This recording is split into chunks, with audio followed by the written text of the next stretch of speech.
pemirsa Bali TV dimanapun Anda berada, kembali saya Winata menjumpai Anda dalam Bali Post Talk. Kali ini saya akan mewawancarai Kepala Dinas Pariwisata Provinsi Bali, Bapak Putu Astao, berkaitan dengan bagaimanakah pertahanan sektor pariwisata, kemudian kita kaitkan dengan upaya apa yang sudah dilakukan selama ini untuk membangkitkan pariwisata Bali di tengah pandemi COVID-19 ini yang belum menunjukkan gejala akan mereda. Kita langsung sapa dulu Pak Kepala Dinas Pariwisata, Pak Putu Astao. Om Swastiastu. Om Swastiastu, Pak Jaman. Salam sehat selalu. Salam sehat. Yeah. Yang penting sehat ya. Ini yang penting ya, Sakti. Nah, kita ya mungkin sudah beberapa kali kita mewawancari Pak Kadis terkait dengan sektor pariwisata, tapi kita tidak bosan-bosan mempertanyakan kondisi sekarang industri pariwisata Bali seperti napi, Pak Kadis. Iya, kalau kita bicara pariwisata, kalau kami dari Dinas Pariwisata menyiapkan konsep apa yang saya pribadi sebut sebagai 3T lah, ya.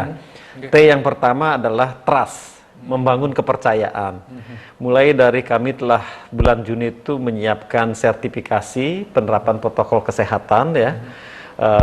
Bagi hotel, restoran, transportasi, termasuk juga sampai objek-objek wisata sudah kita lakukan bersama-sama dengan stakeholder dan kabupaten kota. Yang kedua, sekarang ini kita lakukan vaksinasi, ya. Khusus bagi tenaga pariwisata, bagi mal-mal juga yang menjadi bagian daripada objek pariwisata kita juga lakukan, ya. Mungkin di Bali secara keseluruhan sekarang sudah 1 jutaan yang telah divaksin, ya. Yang kedua mungkin sudah sampai 400 ribuan yang sudah divaksin kedua, ya. Yang ketiga, Bapak Gubernur sudah memberikan surat edaran, peraturan-peraturan juga sudah.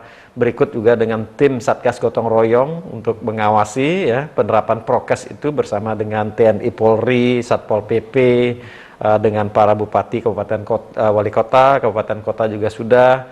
Kemudian Green Zone kita lakukan, ya, di daerah Ubud, Nusa Dua, Sanur juga kita lakukan. Bahkan yang terakhir juga yang tidak kalah pentingnya, kita membuat skenario seperti simulasi di bandara, ya Pak. Seolah-olah bagaimana nanti kedatangan wisatawan itu benar-benar terjadi, kita sampai bisa menghitung berapa lama untuk menangani satu wisatawan. Kalau sekiranya nanti travel bubble itu benar-benar bisa diwujudkan nanti. Itu trust sudah sampai seperti itu, ya. Sudah sampai ada langkah-langkahnya sudah seperti itu yang kita lakukan, ya. Selain juga kita menggalang kerjasama kita, kolaborasi kita dengan stakeholder, kemudian dengan media juga sangat penting sekali peranannya, dengan akademisi kita juga sudah melakukan pendekatan-pendekatan, ya, apa yang harus kami siapkan lagi di Dinas Pariwisata supaya kepercayaan ataupun confident, rasa percaya diri wisatawan itu untuk mau berkunjung datang ke Bali, ya. Karena kalau kita lihat dari manajemen COVID oleh Satgas COVID kita itu kan sudah luar biasa, Pak. Ya, Bapak Gubernur, Pak Wakil Gubernur, Pak Sekda sudah rasanya tidak pernah lelah untuk selalu memikirkan masalah kesehatan dan ekonomi kita di Bali. Nah, setelah T yang pertama kita lakukan, ada T yang kedua. T yang kedua kita mestinya mulai dengan trial, Pak, ya. Uji coba, ya.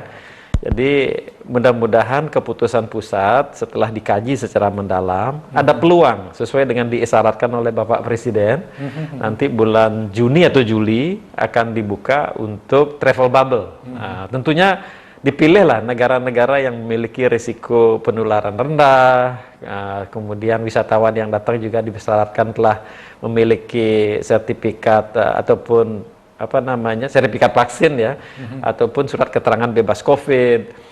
Nah, sehingga di bandara pun juga kembali lagi di swab, gitu, ya, sehingga mereka betul-betul sehat yang datang, dan pulangnya pun kita ingin mereka itu tetap sehat. Nah, ini penting sebagai bagian daripada nama besar Bali di dunia global, gitu, ya. Ini harus penting kita jaga.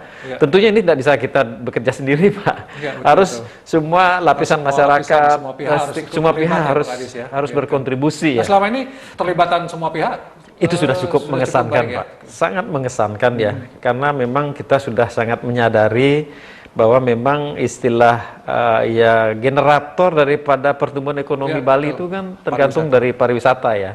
Ini yang harus kita jaga, kita rawat, kita pelihara supaya bisa pulih kembali lah sektor pariwisata Jadi itu. yang kedua trial dicoba, tapi ini belum ya Pak Kadis ya? Nanti masih menunggu kajian nanti kajian-kajian secara lagi. lebih mendalam Tapi kita dari sudah siap karena membangun trust sudah diupayakan untuk lebih kuat lagi, sudah ada vaksinasi, sudah semua betul. semua sudah dilakukan. Betul Pak. Jadi Jadi yang ketiga apa lagi nih Pak Kadis? nah, barulah nanti kalau sudah pulih ya travel. sudah Travel dibuka lagi gitu ya. Jadi mereka bisa bepergian. Saya kira banyak komunitas-komunitas pencinta Bali yang ada di dunia ini yang memang kangen dengan kondisi Bali gitu ya. Dengan bagaimana pedesnya makanan-makanan Bali gitu ya. Mereka juga kangen gitu ya dengan keramah tamahan masyarakat Melihat kita. budaya Bali, ya, Betul, tradisi ritualnya itu ya. Ya, karena sudah 14 bulan di lockdown lah katakan begitu, tentu mereka pasti merasa jenuh Pak ya. Baik, mungkin pada sektor industrinya, perhotelan, restoran dan lain sebagainya dengan sudah setahun lebih ya, Ya. belasan bulan lah katakan begitu, tamunya nggak pernah jelas, sedikit. Nah, bagaimana mereka sampai berapa lama nih? Ya kita berandai-andai seandainya tidak dibuka Juni-Juli ya, atau kondisi masih seperti ini. Masihkah mereka akan bertahan nih Pak? Iya, untuk bertahan itu pemerintah kan telah juga mengambil beberapa langkah-langkah terobosan, mulai dari pemberian hibah gitu ya. Oh iya, iya. Artinya untuk menjaga likuiditas perusahaan lah dalam rangka dalam rangka menjaga hubungan industrial antara perusahaan dengan karyawan kan. Itu sudah dilakukan dan ke depan nampaknya ini pemerintah masih memikirkan hal-hal seperti itu ya. Selain pembelian hibah juga dari Pemprov Bali sendiri mengusulkan adanya soft loan ya. Oh iya. Jadi pinjaman, tapi pinjaman lunak dengan grace period atau dengan bunga rendah. Yang dulu diceritakan sekitar 9 sekian triliun. 9,4 triliun. Itu sudah direalisasikan atau masih Belum. masih dalam pembahasan ya? Masih dalam tahap pembahasan. Nah ini kesemuanya itu kan dalam rangka strategi bertahan kita ya, karena hotel, restoran kalau mereka itu tanpa ada pemasukan, pengeluaran terus selama 14 bulan tentu mereka cukup berat ya, untuk memelihara propertinya itu ya. Nah itu upaya-upaya yang kita lakukan, di samping juga ada jaminan pengamanan sosial bagi pekerja-pekerja ya, itu tetap dilanjutkan lah nanti. Baik, tadi Pak Kadis sempat menyinggung tentang vaksinasi yang sudah dilakukan dan ini juga cukup penting ya untuk bagaimana trust tadi, kepercayaan terhadap Bali. Nah, untuk di sektor pariwisata apakah sudah tuntas atau masih ada yang belum mendapatkan vaksinasi? Sebenarnya belum, karena kalau dilihat dari jumlah penduduk Bali kan 4,3 juta ya. Kalau kita mencapai 70% dari 4,3 juta itu kan sekitar 3 juta lah. Sedangkan sekarang yang sudah tervaksin kan baru 1 juta lah kurang lebih ya. Itu pun vaksin yang pertama. Kalau vaksin keduanya mungkin hampir 400.000 kan. Nah, jadi masih perlu digenjot lagi. Nah ini kendalanya kan karena kelangkaan vaksin. Kejadiannya kemarin ya. Tapi sekarang kelihatannya vaksin sudah datang lagi. Dan sekarang teman-teman kami dari Dinas Kesehatan Provinsi maupun Kabupaten Kota telah bergerak serentak nih. Dan saat ini menyasar ke mall juga ya. Tadi pagi juga kami meninjau ada 700-an yang dipanggil hari ini dan besok mungkin juga 700 gitu ya. Itu pekerja mall? Pekerja mall, ya untuk pekerja-pekerja mall, karena kita menyadari di situ kan juga perlu dikuatkan ya, agar mereka juga menimbulkan rasa percaya diri juga gitu ya. Mudah-mudahan kedepannya ini vaksin itu tetap bisa lancar, disupport. Ini penting sekali dalam rangka untuk menciptakan herd immunity itu, jadi kekebalan komunitas kita, sehingga secara ilmiah kan nanti COVID itu akan menurun dia. Nah, itu yang kita inginkan. Tapi saya kira kalau dari segi persentase pencapaian jumlah vaksin, mungkin di Indonesia Bali termasuk yang paling tinggi, paling tinggi ya. Mendapatkan prioritas ya. Betul. Jadi ini juga kita harus apresiasi pada pemerintah pusat yang sudah memberikan perhatian yang Betul. cukup lebih ya. Kita sangat mengatensi ya, apresiasi. Termasuk juga tadi sempat disebut tentang green zone atau zona hijau. Betul. Kalau yang zona hijau sudah tuntas ya Pak Kadis ya semua. Kalau di green zone semua sudah tuntas untuk vaksin yang pertama ya. Nanti nunggu vaksin kedua itu kan ada durasi waktunya itu ya. Nanti tinggal menunggu waktunya, mungkin bulan Juni ini sudah tervaksin semua gitu ya. Green zone ini sudah terbentuk, mungkin ada travel bubble itu yang akan dilaksanakan. Betul. Tapi tetap keputusan pusat ya Pak Kadis ya. Nah, kalau untuk hubungan membuka wisatawan internasional itu memang kewenangan itu ada di pusat ya. Sehingga kami di daerah itu menyiapkan segala sesuatunya untuk mempersiapkan lah. Artinya ini kan perlu di sharing juga kepada masyarakat, kepada publik bahwa sebenarnya keputusan itu dibuka, ditutup itu kan pusat sebenarnya. Pusat, Pak. Tapi pusat. pemerintah Bali, Provinsi Bali, dalam halnya Pak Gubernur, Pak Sekda, termasuk juga Pak Kadis, sudah berupaya ya untuk bagaimana mempersiapkan Bali. Karena itu aja yang bisa dilakukan kalau kebijakan membuka menutup itu ada di pusat ya Pak. Betul Pak. Iya. Jadi mudah-mudahan ada apa katakanlah segera ini bisa dilakukan. Bagaimana dengan ini Pak Kadis? Kalau menarik juga. Ketika ya oke lah domestik, Pak, mancanegara susah untuk diharapkan. Domestik, nah gimana ini? Ini ya, salah satu pembelajaran juga di pandemi COVID ini. Kalau dulunya kita kan terlalu cenderung kepada wisatawan mancanegara ya. Sehingga sekarang kita ya domestik pun juga sebenarnya potensinya cukup besar ya. Dilihat dari jumlah penduduk Indonesia yang 270 juta lah katakan sekarang, mungkin separuhnya itu adalah potensial sebagai wisatawan gitu ya, ada 150 juta gitu ya. Sedangkan yang sekarang baru masuk ke Bali setiap tahun kan baru 10.500.000 ya.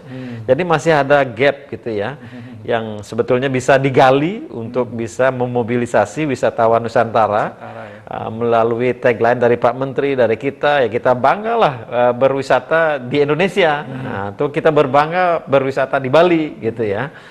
Terlebih-lebih dari pusat juga memberikan informasi sebenarnya wisatawan Indonesia yang bepergian ke luar negeri juga cukup tinggi, mencapai 170 juta ya, mungkin dihitung frekuensinya mereka bepergian juga dihitung ya, sehingga mumpung di negara lain juga masih tutup, kenapa nggak potensi itu juga kita tarik untuk bisa datang ke Bali gitu ya.